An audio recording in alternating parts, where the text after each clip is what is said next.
진짜를 모르고 진리를 모르는 사람들이 한 세 부류의 사람들이 있습니다. 이 사람들은 왜 진짜를 모를까요? 혹 저와 여러분이 이 부류에 속하는지 이 시간 함께 살펴보시기를 바랍니다. 첫 번째 부류입니다. 제가 이전에 학교에 근무할 때 선생님 한 분이 계셨는데 참 인품도 좋고 사리 분별도 분명한 분이십니다. 그런데 이분은 종교는 마약과도 같다라고 하면서 자신은 결코 신앙에 빠지지 않겠다, 빠지지 않는다라고 합니다.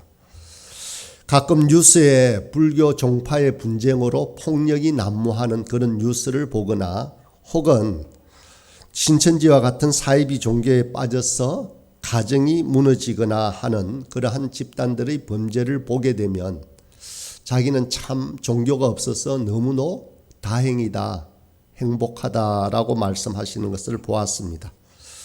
그러면서 그분은 진리와는 철저하게 벽을 쌓고 삽니다. 이 사람은 가짜로 인해서 진리의 말씀에 문을 닫고 사는 것입니다. 이런 분은 진짜를 만나기가 어렵습니다. 스스로 무신론자라고 하면서 자신은 자기 자신을 믿는다라고 떳떳하게 말하기도 합니다. 종교 생활을 하는 것보다는 명상이나 스포츠로 여가 활동하는 것이 훨씬 자기 인생을 윤택하게 한다라고도 말합니다. 이 사람은 성경이나 진리의 말씀을 철저히 거부합니다. 이렇게 마음의 문을 닫고 있으면 이 사람은 결코 진리를 만날 수 없습니다. 진짜를 만날 수가 없습니다. 또 진리의 말씀을 받아들이지 못하는 다른 한 부류가 있습니다. 이전에 후배 중에 참 열정적인 친구가 있었습니다. 신앙적으로 아주 뜨거웠던 친구가 있습니다. 이 친구는 자신이 남들과는 다른 아주 신실한 자라고 특별한 자라고 믿고 있는 사람입니다. 그래서 자신은 특별한 자로 대접받아야 된다라고 대접받고 싶어 합니다. 남들보다 자신이 더욱 신앙적으로 우월한 자가 되길 원하고 스스로 그렇게 되기 위해서 온갖 특별한 집회에 자주 참여합니다. 심지어는 이단에도 기웃거립니다. 그래서 오히려 이런 사람은 자신을 높여주고 인정해 주기만 하면 가짜에 잘 현혹되기도 합니다. 아주 신실한 사람 같은데 이런 사람은 영적으로 교만한 사람입니다. 셋째 부류는 영적으로 교만한 사람인데 이 사람은 정말로 진짜를 알기가 힘듭니다. 예수님은 결코 우리 보고 남들보다 우월하라고 하지 않았습니다. 남들보다 특별한 대접을 받아라고도 하지 않았습니다. 낮아지고 겸손하고 온유하라고 하셨습니다. 신실하게 믿는다고 여겼던 그 사람은 남들보다 뛰어나고 싶은 영적 교만이 있었던 것입니다. 어쩌면 이것은 첫 번째 부류보다도 더 나쁠지도 모릅니다. 이런 사람의 태도는 고치기가 힘이 듭니다. 잘못된 목표를 향해 아주 빨리 달려갑니다. 그러나 가면 갈수록 돌아오기 힘들어집니다. 한번 잘못 길들여진 태도는 되돌리기가 힘들기 때문입니다. 어쩌면 진짜를 만났다라고 생각하는데 가짜를 향해서 달리다 보니 진짜와는 더 멀어지는 사람이기도 합니다. 세 번째 부류입니다. 누가복음 17장에 보면 나병 환자의 이야기가 나옵니다. 예수님께서 예루살렘으로 가실 때에 한 마을에 들어가셔서 나병 환자 10명을 만납니다. 그러자 그들이 우리를 불쌍히 여기소서라고 예수님께 간구합니다. 그러자 예수님은 그들을 치유하시며 제사장들에게 몸을 보이라라고 하십니다. 그러자 그들이 다 깨끗함을 받게 됩니다. 그런데 그중 한 사람이 자기가 나은 것을 보고 예수님께 돌아와서 발 앞에 엎드려서 감사를 합니다. 그는 이방인 사마리아인이었습니다. 그러자 예수님께서 10사람이 다 깨끗함을 받았는데 나머지 사람은 9은 어디 있느냐 하나님께 영광을 돌리러 오는 자가 없느냐라고 묻습니다. 그리고 그 사마리아 사람을 향해서 네 믿음이 너를 구원하였다라고 말씀해 주십니다. 이 누가복음 17장의 말씀에 나병 환자 10명이 깨끗함을 받았습니다. 그러나 10명의 문둥병자들 중에 한 명만 진짜를 맛보았습니다.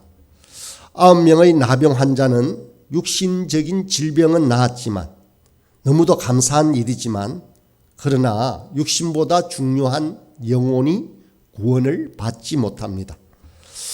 그들에게 기회가 없었던 것은 아닙니다. 육신의 나음을 통해서 예수님 앞으로 나아갈 수 있었습니다.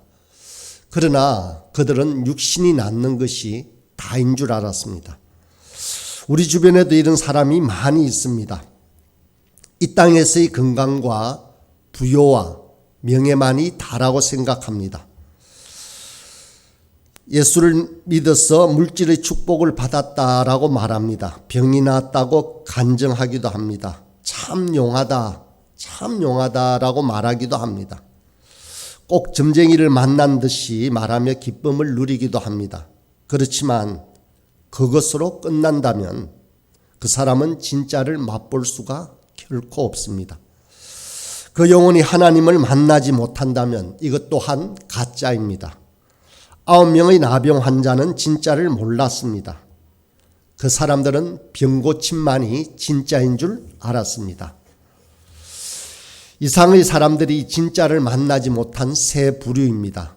첫 번째 부류를 요약해보면 가짜에 대한 두려움 때문에 진짜를 만나지 못하는 무신론자가 있습니다. 두 번째는 영적 교만으로 인해 예수님의 뜻이 진짜 뜻이 무엇인지 모르고 잘못된 방향으로 한없이 걸어가는 사람이 있습니다.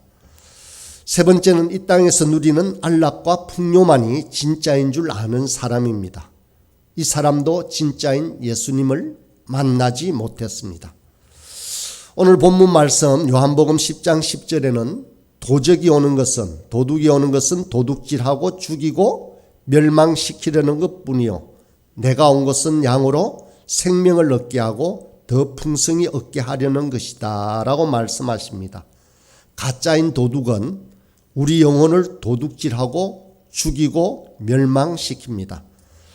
그러나 참된 목자인 우리 주님은 양인 우리에게 영생을 얻게 하고 그것을 풍성히 누리게 하십니다. 이렇게 진짜를 맛보게 되면, 예수님을 진짜로 만나게 되면 가짜에는 결코 속지 않습니다. 그렇다면 저와 여러분은 어떤 자리에 있습니까? 우리가 진짜를 만나면 가짜를 너무도 쉽게 분별한다고 했습니다.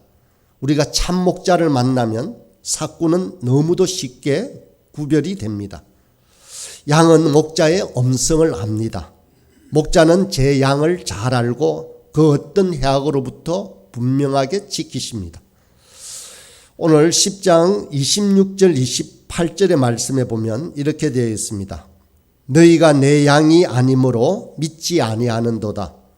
내 양은 내 음성을 들으며 나는 그들을 알며 그들은 나를 따르느니라. 내가 그들에게 영생을 주노니 영원히 멸망하지 아니할 것이요 또 그들을 내 손에서 빼앗을 자가 없느니라. 요한복음 10장의 말씀에는 양의 비유가 나옵니다. 저는 성경 속에 있는 여러 가지 비유 중에서 특별히 양의 비유를 좋아합니다. 그것은 이 속에 나오는 양과 제가 너무도 많이 닮아 있기 때문입니다. 양의 특성을 보면 겁이 아주 많습니다. 또 시력이 나빠서 실제로 조금만 떨어진 앞을 잘 못 볼 정도로 눈이 어둡습니다. 그런데 양은 주인의 목소리만 듣습니다. 양은 그 자체로 보면 너무도 연약한 존재입니다. 또 무리에 쉽게 휩쓸립니다. 또 흉내를 잘 냅니다. 그렇지만 주인의 목소리는 분명하게 구별합니다. 또 양은 항상 목자가 곁에 있다고 착각을 합니다. 그래서 꼴을 찾아 험악한 곳으로 가기도 합니다. 반면에 목자가 곁에 있어도 겁이 많아서 두려워하는 경우도 있습니다. 많이 어리석습니다. 그렇지만 분명한 것은 양은 목자의 음성을 안다는 것입니다. 참 신기합니다. 목자의 숨소리조차 아는 것 같습니다. 몽골에서 양무리가 있는 가까이에 가서 사진을 찍으려고 해보았습니다. 그래서 양떼가 있어서 너무도 평화스럽고 귀엽기도 하고 너무 순하기도 하고 해서 양무리 속에 제가 살짝 들어가서 사진만 찍고 나와야지 하고 살금살금 다가갔습니다. 그런데 제가 가까이 가면 양들이 소스라치듯이 놀라며 흩어져 버립니다. 그런데 목자는 아무 소리도 내지 않는데도 그쪽으로 몰려갑니다. 목자에게 통역을 통해서 어떻게 이 양들이 당신이 주인인 줄 아느냐고 물었습니다. 그러자 그 양지기가 하는 말이 아주 단순했습니다. 그저 압니다 라고 했습니다. 그냥 안다라고 했습니다. 우리도 그렇습니다. 양이 주인의 음성을 듣듯이 우리 또한 주님을 주인으로 받아들이고 믿는다면 우리의 목자이신 주님의 음성을 듣습니다. 그저 주님을 따라 걷고 살아가게 됩니다. 그런 우리에게 주님은 약속하십니다. 아까 읽었던 28절의 말씀을 다시 보겠습니다. 내가 그들에게 영생을 주노니 영원히 멸망하지 아니할 것이요 또 그들을 내 손에서 빼앗을 자가 없느니라. 우리는 양처럼 한없이 연약한 존재입니다.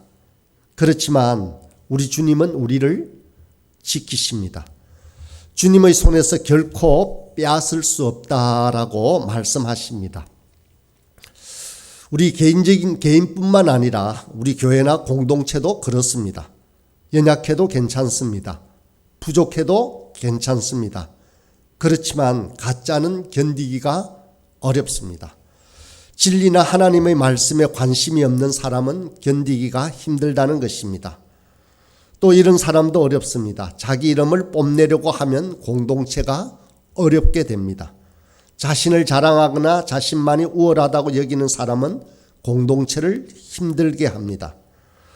혹은 거칠애나 외적인 성장을 목표로 삼으면 공동체가 힘들어지게 됩니다. 진짜를 찾기가 어렵게 됩니다. 우리가 처음에 살펴보았던 세 가지 부류는 개인뿐만 아니라 우리 공동체에도 그대로 적용이 되는 것입니다.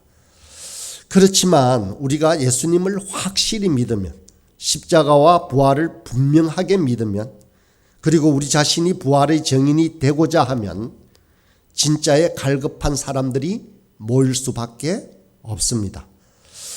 그러면 양이 목자를 따르는 것처럼 저와 여러분은 진리를 쫓아서 진짜를 쫓아서 살 수밖에 없는 것입니다. 그러면 주님의 명령에 순종하게 되고 말씀을 따라 살게 되는 것입니다. 저와 여러분은 진짜를 맛본 사람입니다. 주님께서 우리로 하여금 생명을 얻게 하고 더 풍성히 얻게 하신다고 약속하셨습니다. 우리는 연약하지만 양처럼 참 목자 되신 주님을 따라 삽니다. 그래서 우리는 가짜의 게임에 빠지지 않는 행복한 사람들인 것입니다. 이 말씀, 오늘 아침에 주신 이 말씀을 기억하면서 함께 기도하시기 바랍니다. 먼저 참 목자 되신 주님의 돌보심에 감사를 드리십시다. 양들이 목자의 음성을 듣고 따르듯이 주님만을 따르겠다고 결단하는 기도를 드립시다. 또 부활의 주님을 믿으며 주님의 말씀에 순종하는 저와 여러분이 되게 해달라고 오늘 아침의 말씀을 묵상하며 기억하며 그렇게 함께 기도하도록 하겠습니다.